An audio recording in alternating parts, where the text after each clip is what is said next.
کا اے امام ابو داؤد، سہل ابن عبداللہ تستری آپ کے دروازے پر کھڑا ہے، آپ سے ملنا چاہتا ہے۔ امام ابو داؤد نے دروازہ کھول دیا۔ پھر ابھی آپ اندر قدم نہیں رکھ رہے ہیں، فرما رہے ہیں کہ میری ایک حاجت، میں ایک حاجت لے کر کے آپ کے پاس آیا۔ اگر آپ اپنی زبان سے پکا وعدہ کر لیں کہ میں آپ کی حاجت ضرور پوری کروں گا تو میں ضرور آپ کے دروازے پر قدم رکھوں گا، لیکن پہلے آپ یہ پکا وعدہ کر لیں کہ آپ میری حاجت، میری ضرورت ضرور پوری کریں گے۔ امام ابو داؤد نے سنا، فرمایا کہ قضیتھا حتی الامکان، یعنی حتی الامکان، میں آپ کی حاجت ضرور پوری کروں گا۔ اس زمانے کی اگر بات ہو اور آپ کے پاس کوئی ضرورت مند آدمی آئے اور کہے کہ حضرت میں آپ کے پاس ایک حاجت لے کر کے آیا ہوں، ایک ضرورت سے آیا ہوں،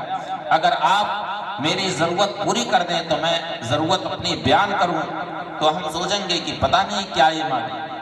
پیسہ مانگ لے، کیا مانگ لے، نہ معلوم کون سی حاجت یہ لے کر کے آیا،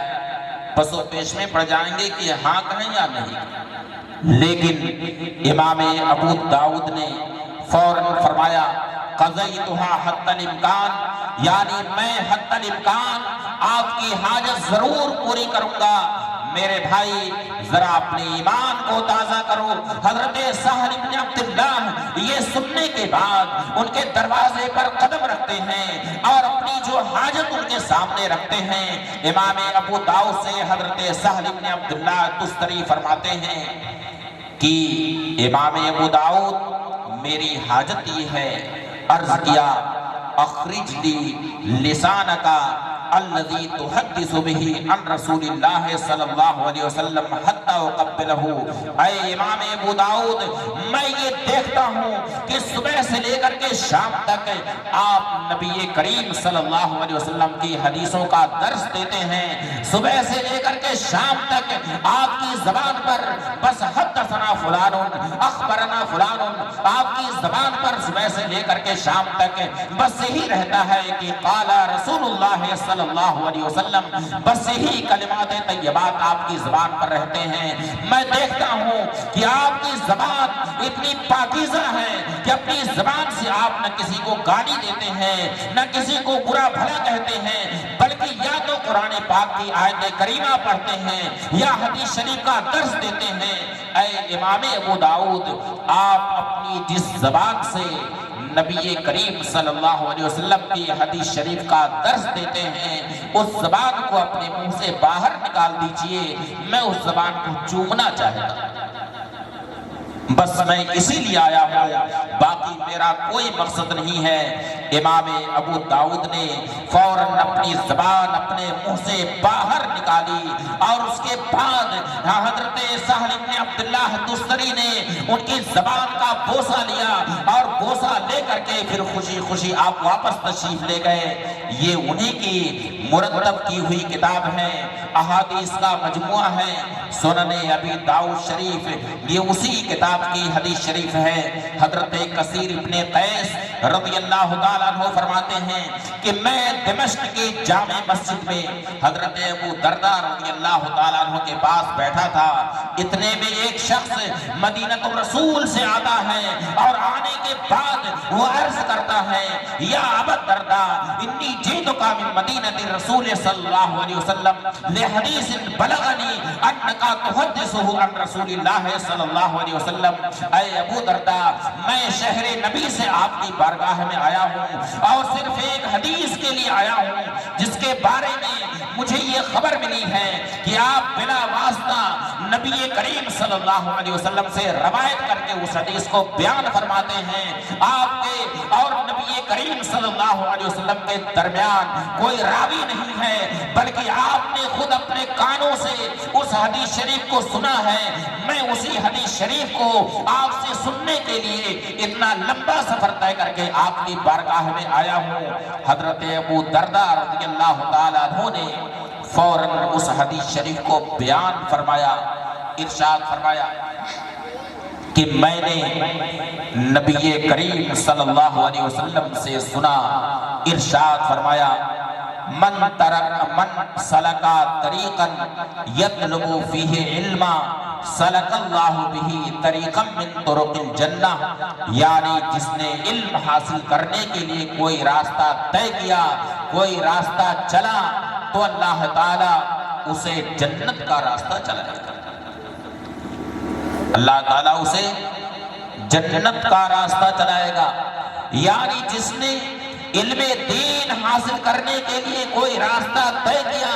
راستے کی مشقت کو اٹھایا، کوئی راستہ طے کیا، تو اللہ تعالیٰ اس کے لیے جنت کا راستہ آسان فرما دے گا، اللہ تعالیٰ اسے جنت کا راستہ چلائے گا۔ اور ارشاد فرمایا وَإِنَّ الْمَلَائِكَةَ لَتَضَعُ أَجْنِحَتَهَا رِضًا لِطَالِبِ الْعِلْمِ، یعنی ملائکہ طالب علم کی خوشنودی کے لیے اپنا پر فرش زمین پر بچھا دیتے ہیں۔ ملائکہ طالب علم کی خوشنودی کے لیے اپنے پر فرش زمین پر بچھا دیتے ہیں کہ ملائکہ یہ طالب علم اس کے اوپر سے گزرے۔ سوچئے کہ ملائکہ رحمت ایک طالب علم کی خوشنودی کے لیے اپنا پر بچھا دیا کرتے ہیں۔ آپ اندازہ لگائیے کہ کوئی معزز مہمان آتا، شادی ہوتی ہے تو زمین پر میٹ بچھایا جاتا ہے، بچھایا جاتا ہے کہ زمین پر میٹ بچھا دیا جاتا ہے یا قالین بچھا دی جاتی ہے کہ ہمارا جو مہمان آ رہا ہے، یعنی جو نوشہ آ رہا ہے، دولہا جو آ رہا ہے، وہ زمین پر نہ چلے بلکہ اس کی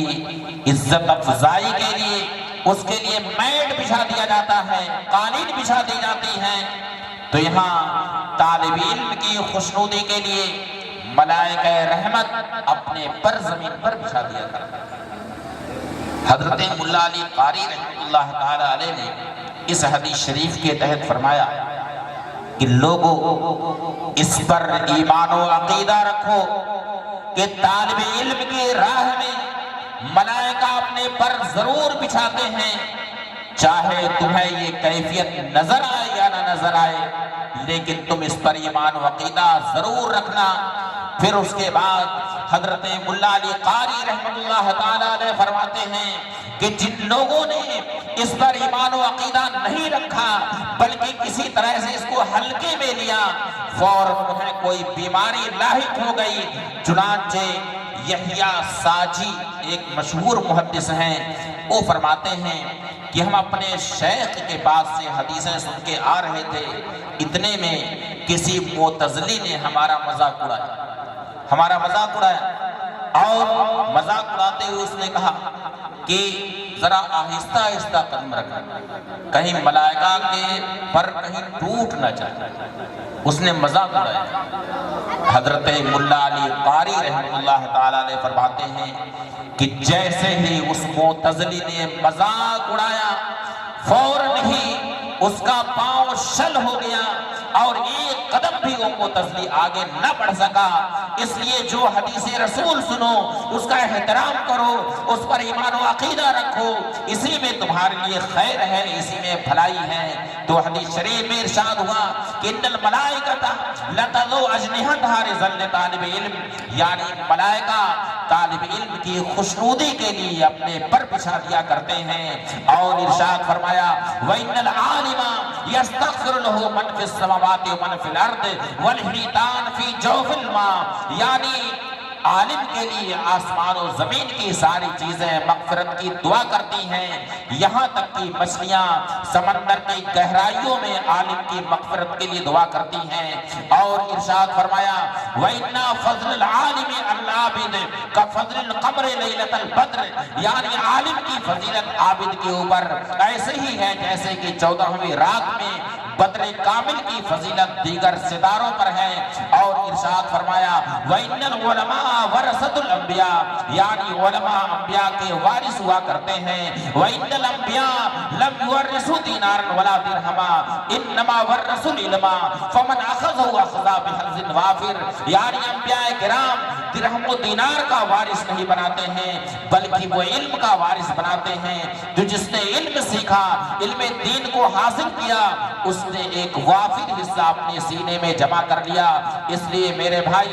آج جو آپ دارالعلوم کی خدمت کر رہے ہیں، دارالعلوم اشرفیہ انوار علوم کے جو خدمت کر رہے ہیں، اس کا اجر و ثواب اللہ رب العزت آپ کو عطا فرمائے گا۔ یقیناً آپ کے دارالعلوم سے جو طلبہ علم دین حاصل کر رہے ہیں اور علم دین حاصل کر کے وہ جب